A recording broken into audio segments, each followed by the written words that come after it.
I want a villain.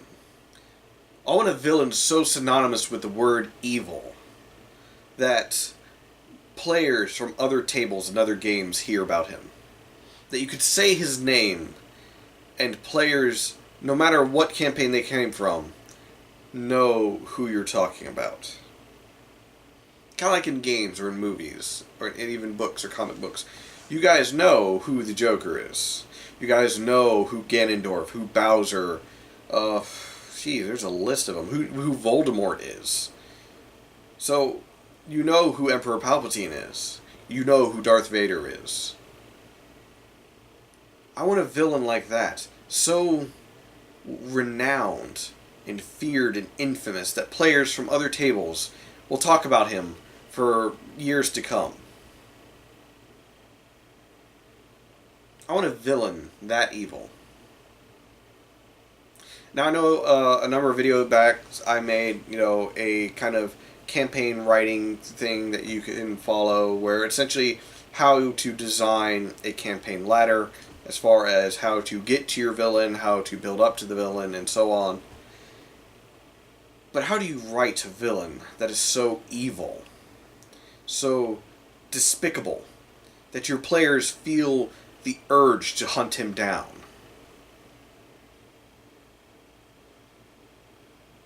It's a good question. How do you write a villain that nasty? Well, for one, you gotta have a good build-up.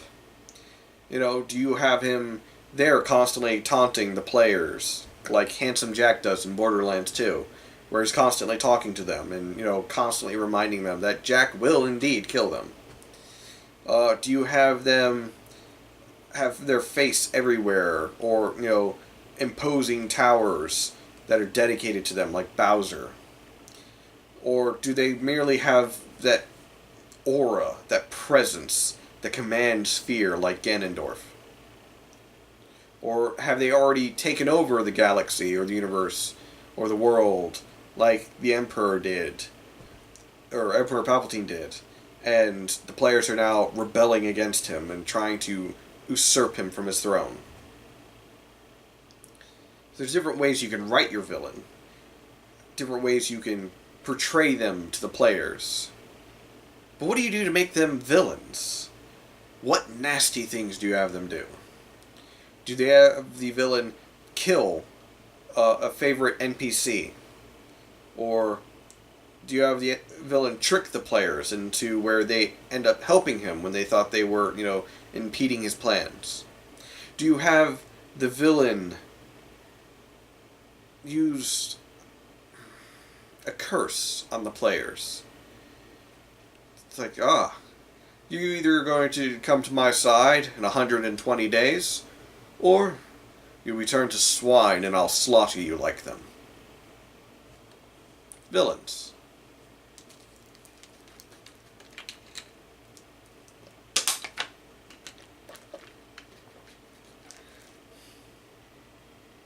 Whenever I think of villains, I think of old movie villains.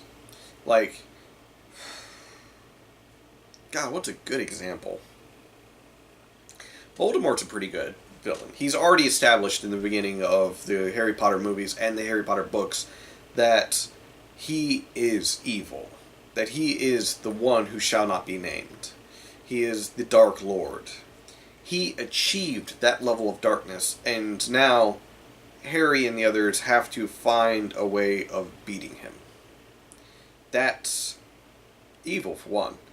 But that's a very good example as to how you should write your villains if you want your villains to already have renown as to being that badass who will just kill you with a single look because he felt like you crossed him in some way.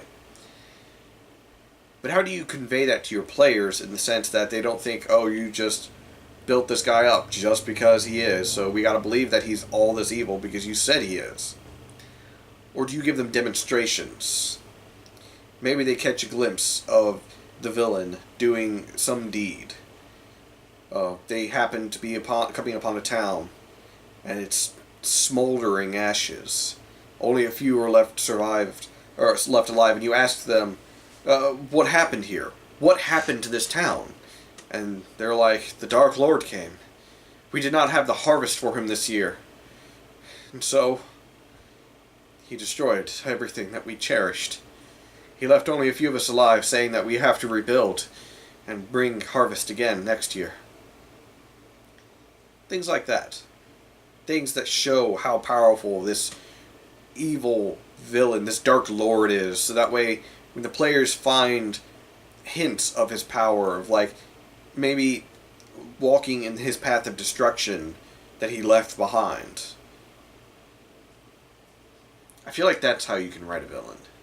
It's showing to the players deeds that he has either done in the past or he did just before they got there, or even deeds that he did in front of them as of a challenge. It's like, oh, I could kill you right now, but I enjoy watching you trying to plan and come after me. I do wish to see what you become of yourselves if you don't die yourselves to just the elements. But yes, since I have you as an audience, you see that lovely little village over there? Wouldn't it be a shame if it caught on fire? And he just fireballs the village. Things like that. Or perhaps he's a little bit more direct into where he just kind of shows up in front of the players. It's like, hey, I have a hostage. Slams his fist through them and like rips out their spine through their stomach. And now they're dead. What are you going to do about it? And it's kind of like, you know, he's imposing, he's powerful. He gives the sense that the players can't quite challenge him yet. And he knows it. He believes that they're never going to be a challenge to him. So he taunts them.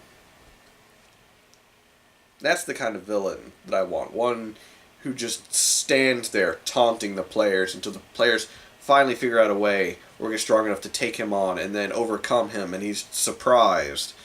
It's like, how did you get this strong? You guys were weak. Anyways, that's all I wanted to talk about for this video, was these ideas for villains and so on. And if you have a favorite villain that you've written about or used in a campaign, share it with the rest of us, so that way maybe we could use it in one of our campaigns, or use it to kind of springboard off and create our own villains and something better for our players, or something that would fit our campaigns better. So, yeah, you know, it's a community. We are the Dungeons & Dragons community. We are the D20 community. We play board games and tabletop games together, so why not? Share your ideas, you know, how you go about writing a villain. Do you use what is a complete opposite of yourself as a basis and work off from there? Or do you use things that you believe your players would detest due to social norms or so on? You decide and, you know, let us know. Anyways, I'll catch you guys in the next D20 Sundays.